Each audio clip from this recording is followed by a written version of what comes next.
வாங்க தூள் பஜ்ஜி எப்படி செய்வாங்கிறத பார்க்கலாம்.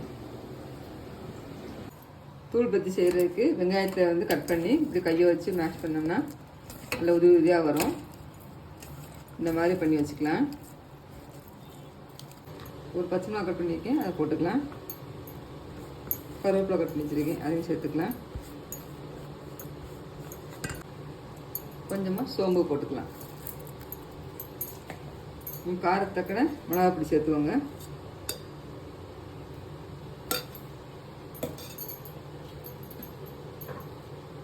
இப்போ தூளுக்கு போட்டுக்கிறேன்.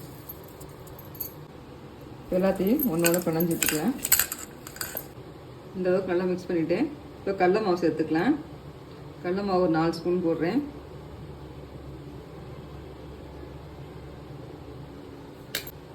ஒரு ஸ்பூன் வந்து அரிசி மாவு போட்டுக்கலாம். தண்ணியும் சேர்க்காம நல்லா மிக்ஸ் பண்ணி விட்டுக்கலாம். மிக்ஸ் பண்ணிவிட்டு கொஞ்சமாக எண்ணெய் சூடு பண்ணதை ஊற்றிக்கிறேன். கொஞ்சம் பெருங்காயத்தூள் போட்டுக்கலாம். கடல மாவுனால பெருங்காயம் கொஞ்சம் சேர்த்துக்கோங்க. இப்போ கொஞ்சமாக தண்ணி ஊற்றி பிணைஞ்சு விட்டுக்கலாம். இந்தளவுக்கு நல்லா மிக்ஸ் பண்ணிவிட்டு எண்ணெய் காஞ்சிக்கிட்டு இருக்கு. இப்போ கொஞ்சமாக ஊற்றி விட்டுக்கலாம். அப்படியே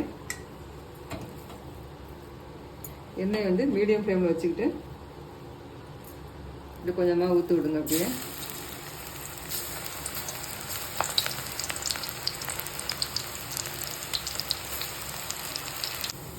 இந்த அளவுக்கு நல்ல சவுண்ட் வந்துருச்சு. இப்போ வந்து பிளேட்டுக்கு மாற்றிக்கலாம். ஈஸியான தூள் பஜ்ஜி ரெடி.